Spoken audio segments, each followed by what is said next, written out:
Hello friends, welcome back to my channel. তো আশা করি তোমরা সবাই ভালো আছো, আমিও খুব ভালো আছি। তো আজকে ইউটিউব থেকে একটা আমি ইউটিউব আমার যখন চ্যানেলে ঢুকলাম তখন ঢুকে দেখি যে এরকম হচ্ছে একটা ইউটিউব থেকে নোটিশ এসেছে। হয়তো এটা সবার চ্যানেলে হয়তো পাঠিয়েছে। তো আমি ঢুকে নিয়ে দেখি উপরে এরকম একটা নোটিশ এসেছে। তারপর ইউটিউব থেকে একটা এরকম নোটিশ দেখতে পেলাম উপরে।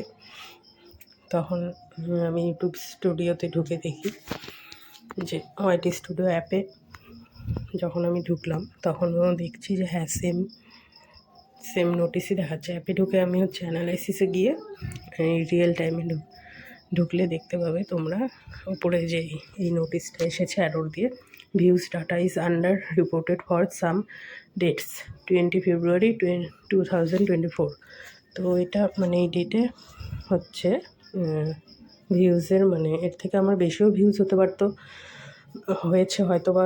তো সঠিক এখনও সেটা আর কি করেনি ইউটিউব থেকে, এখানে রিপোর্ট করা হয়নি সঠিকটা। তো অনেকেই হয়তো ভয় পেতে পারে তোমরা এটা দেখে যে কিসের আবার নোটিশ এসেছে বা কিছু। তো এটা দেখে কোনো ভয় পাওয়ার কোনো কারণ নেই। এটা হচ্ছে অটোমেটিক ইউটিউব থেকে হয়তো সরিয়ে দেবে। তো তোমরা একটা করতে পারো এখানে। তো তোমরা হচ্ছে প্লে স্টোরে গিয়ে হচ্ছে ওয়াইটি স্টুডিও লিখে সার্চ করবে। তো সার্চ করলেই অ্যাপটা চলে আসবে। ওখানে ঢুকে দেখতে পাবে আপডেটের অপশান দেখাচ্ছে কি না। তো আপডেটের অপশান থাকলে আপডেট করে নিবে। তা আমিও করে নিই এখন।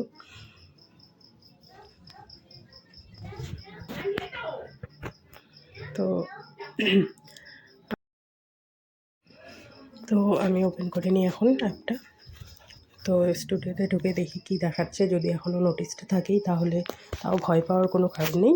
তো ইউটিউব থেকে সেটা অটোমেটিক সরে যাবে 2-3 দিন, হয়তো 1 সপ্তাহ লাগতে পারে টাইম। তো সেটা অটোমেটিক হাটিয়ে দেবে, ইউটিউব থেকে সরিয়ে দেবে। তো এখনও আছেই। তো সেটা নিয়ে ভয় পাওয়ার কোনো কারণ নেই। তো আজকের ভিডিওটা ওটাই তোমাদের সঙ্গে শেয়ার করলাম। তো ভিডিওটা ভালো লাগলে প্লিজ লাইক, কমেন্ট, এটা 2-1 দিন বা কিছুদিনের মধ্যে এটা অটোমেটিক ইউটিউব থেকে হাটিয়ে